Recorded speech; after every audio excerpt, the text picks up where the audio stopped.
Game of Thrones, the board game. 3 to 6 players take on the roles of the great houses of Westeros. By mustering armies, conquering territories and forming alliances, each house strives to claim the Iron Throne. In this 4-player example, House Baratheon, House Lannister, House Greyjoy and House Stark gather their cards, tokens and units and place them on the board according to the information printed on their player screens. Next, each house places its victory, supply and influence tokens on the tracks found on the game board.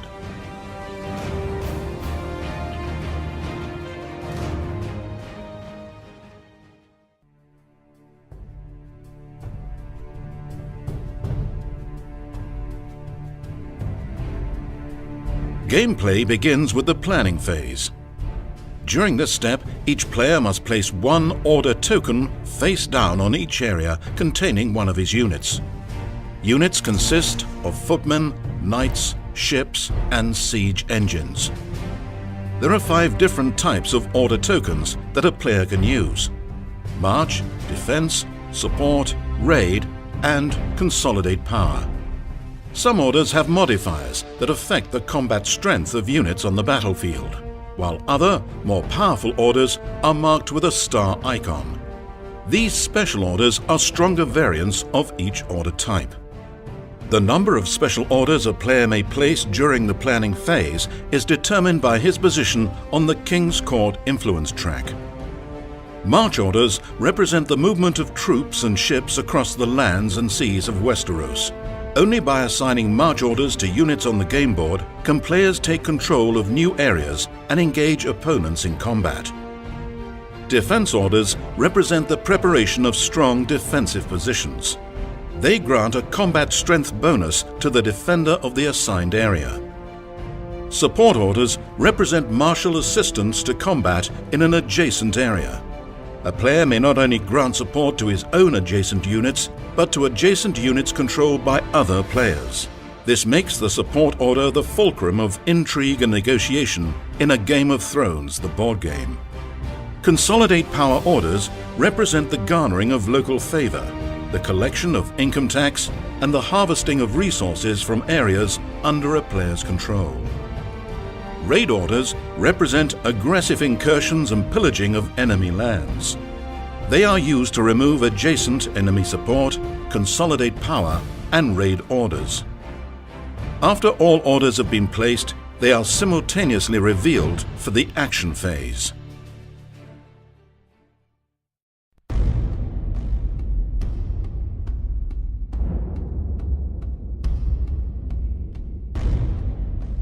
Since he holds the highest position on the King's Court influence track, the Lannister player controls the Messenger Raven token.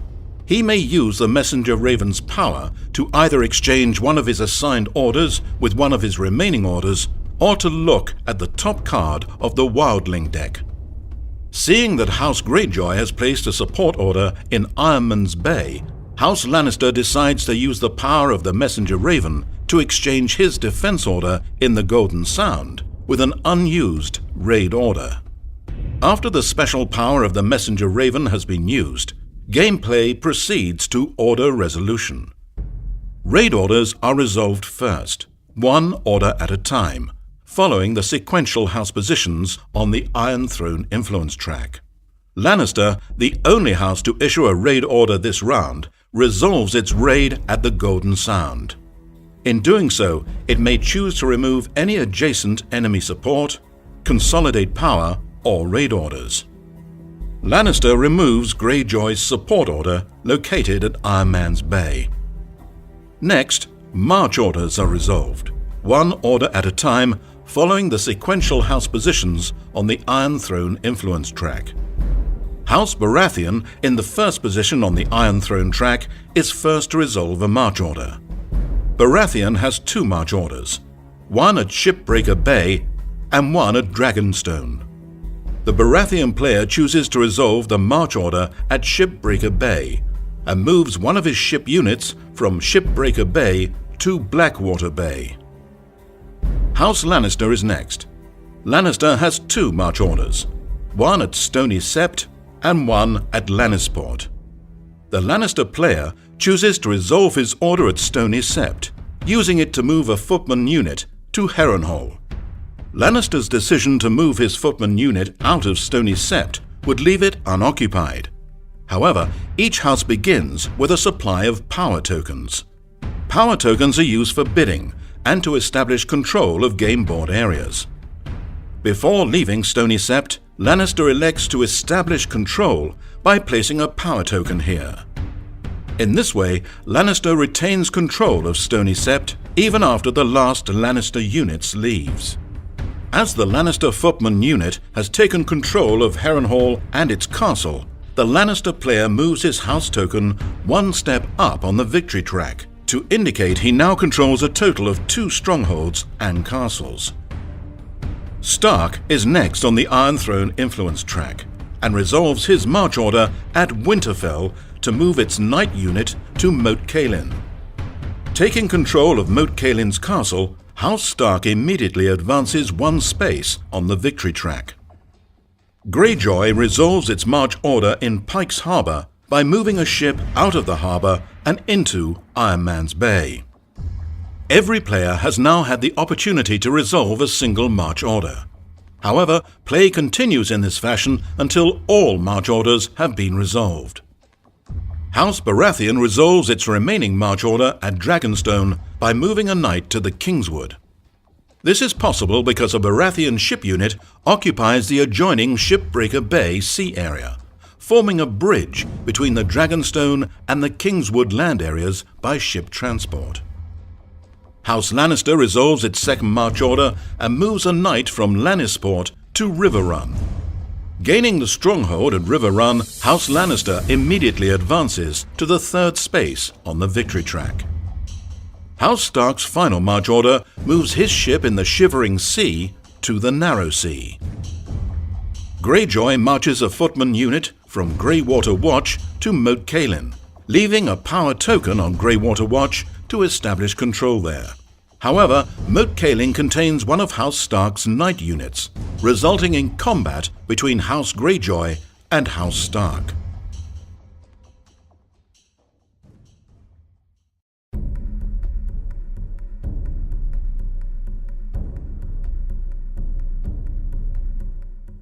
When a player marches one or more of his units into an area containing enemy units, combat ensues immediately and must be resolved before play proceeds to the next march order.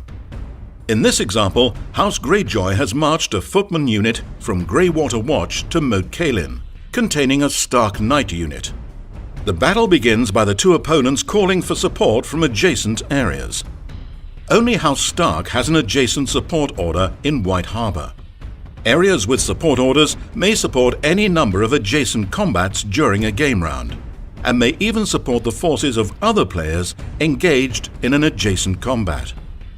In this case, House Stark's footman in White Harbour lends its support in the adjacent Moat Cailin. Now, each side calculates the total combat strength value of its units involved in the combat. Each unit type contributes a specific amount of combat strength in combat.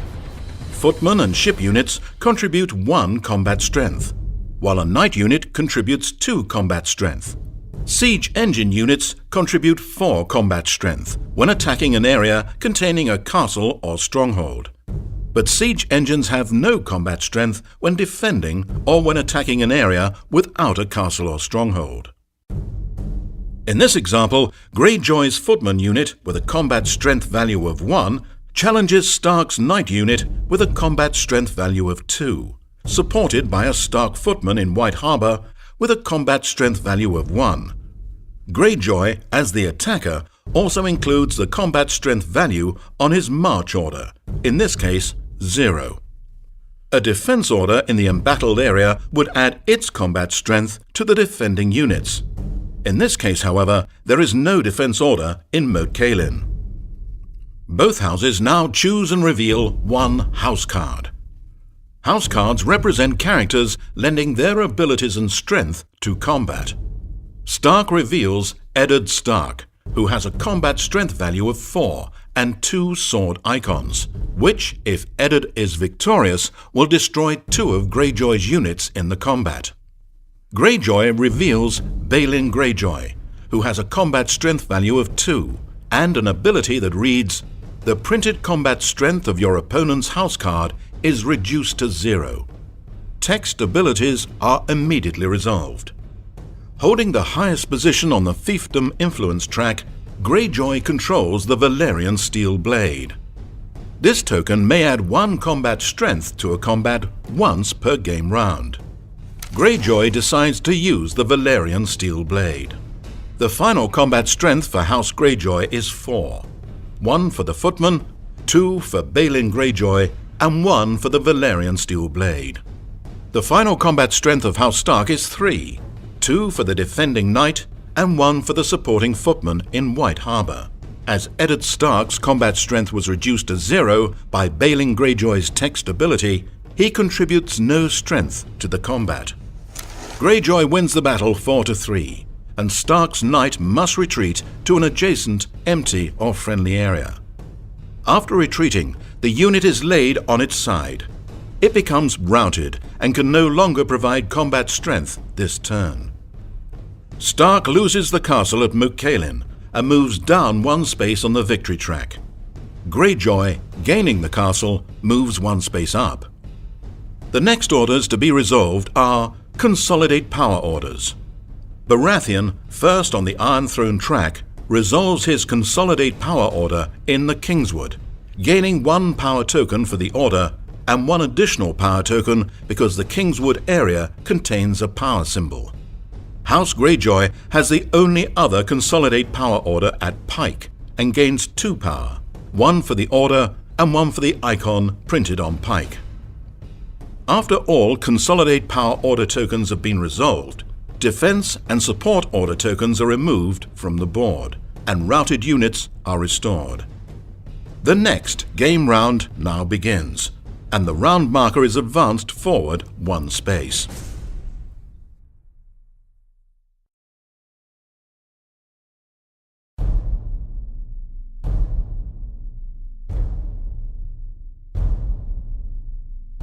Every round after the first round begins by drawing a card from each of the 3 Westeros decks, which are then resolved in order. The first Westeros card in this example is Supply, which reads, "Adjust Supply Track, Reconcile Armies."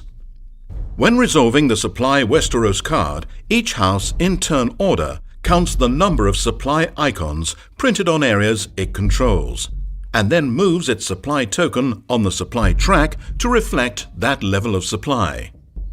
Baratheon counts 2 supply, Lannister 3, Greyjoy 2, and Stark controls only 1.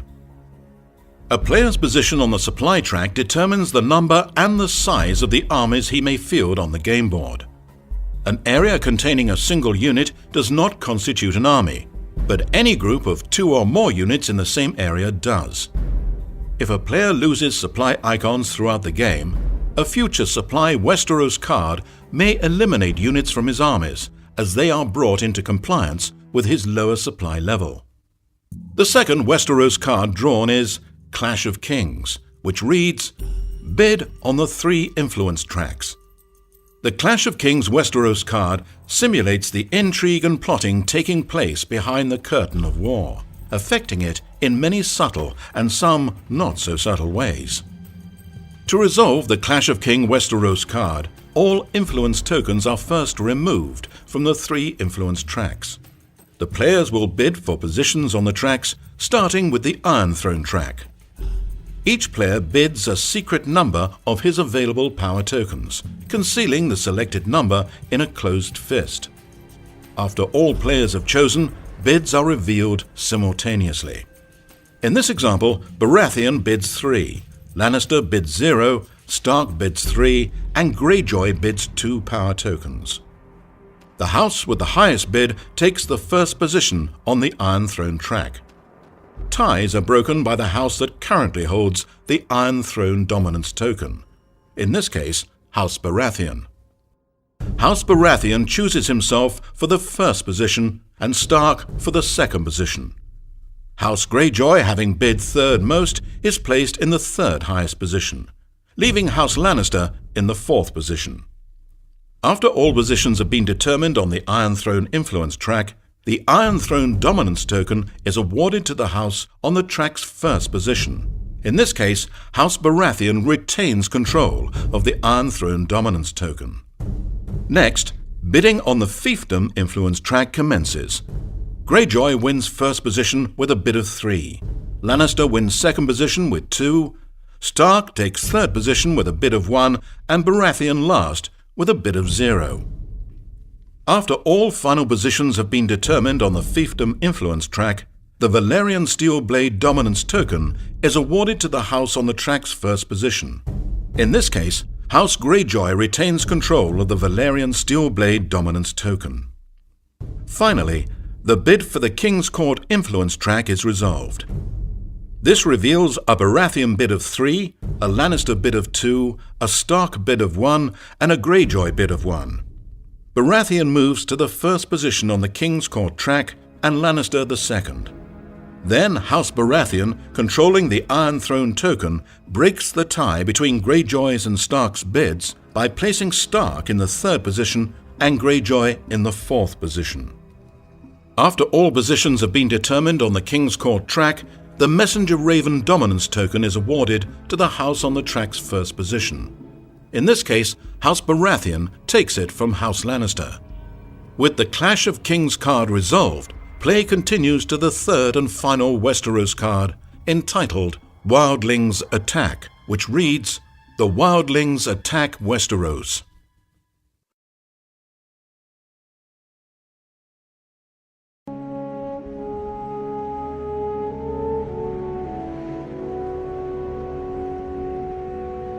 In the icy north, an army of barbaric wildlings gather to descend upon the continent of Westeros. The ancient order of the Night's Watch protects the massive wall that defends against these dangers. Yet the strength of the Night's Watch will fail without the support of the great houses. Some cards in the Westeros decks are marked with a wildling icon. For each such icon, the wildling threat token is advanced 1 space on the wildling track. When the track reaches 12 or a Wildlings Attack Westeros card is drawn, players must resolve a wildling attack by collectively bidding power tokens against the threat illustrated by the wildling track. In this example, the wildling threat level is 2, representing the amount of power the houses must collectively match if they wish to stave off the wildling threat. To do so, each player bids against the wildling track by selecting and holding a secret number of his available power tokens in his closed fist. The combined number of bid power tokens is the Night's Watch strength and is compared to the wildling strength. In this example, all players bid 0, as most had spent all their power in previous phases. With a wildling strength of 2 against a Night's Watch strength of 0, it is a wildling victory. The threat token is moved back 2 positions, to a minimum of 0, and any bid power tokens are discarded. Next, the top card of the wildling deck is revealed and shows a Mammoth Riders card. The wildling victory section on the card reads, Lowest bidder destroys 3 of his units anywhere. Everyone else destroys 2 of their units anywhere. Since each house bid the same amount, it is up to House Baratheon, the holder of the Iron Throne dominance token, to break the tie and determine who will be the lowest bidder. After resolving the Wildlings Attack card, the Westeros phase for this game round has been completed. Play now proceeds to the planning phase. After 10 game rounds, the house that controls the most areas containing castles and strongholds is declared the winner.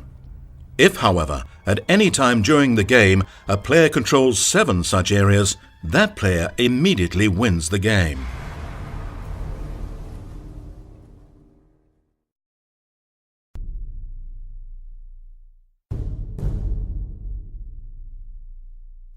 To conquer the great tracts of Westeros required to seize the Iron Throne, players will want to enlarge and expand their martial forces. The principal way for players to recruit new units to the game board is during the resolution of a Mustering Westeros card during the Westeros phase. When a mustering Westeros card is resolved, each player in turn order may recruit or upgrade units in each area he controls containing a stronghold or a castle. Each castle provides 1 mustering point, while strongholds provide 2 mustering points. When mustering, a footman or a ship unit costs 1 mustering point, while a knight or a siege engine unit costs 2 mustering points. Alternatively, a player may upgrade an existing footman unit to either a knight or a siege engine unit for a cost of 1 mustering point. A player may never muster a unit that would cause the number or size of his armies to exceed his supply limit, as illustrated on the supply track on the game board.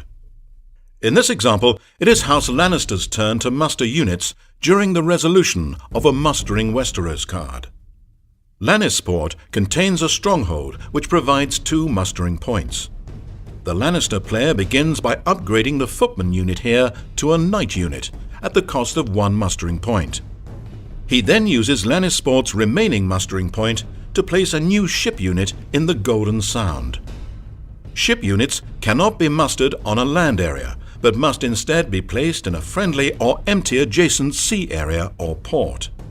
As the Golden Sound already contained an existing Lannister ship unit, this area is now considered an army of 2 units, taking 1 of the 2 army slots of Lannister's supply. At an overall supply level of 3, House Lannister may field 3 armies of 2 units each, and 1 army of 3 units. The Lannister player then musters units in River Run, also a stronghold, providing 2 mustering points. He uses his first mustering point to place a new footman unit in River Run, and the second mustering point to place a new ship unit in the adjacent Golden Sound Sea area. In joining the already existing 2 ship units in the Golden Sound, the new ship unit from River Run forms an army of 3 units in the Golden Sound. This is a legal placement, as Lannister's supply level allows him to field 1 army containing 3 units. Lannister's final mustering area is Harrenhal, which provides 1 mustering point. Lannister spends this point by placing an additional footman unit here, forming an army of 2 units. House Lannister has now concluded its mustering. In order of the Iron Throne influence track, the next house now resolves its mustering. This continues until all houses have mustered units on the game board. Will you take power through force? Use honeyed words to coerce your way onto the throne. Through strategic planning, masterful diplomacy, and clever card play, spread your influence over Westeros.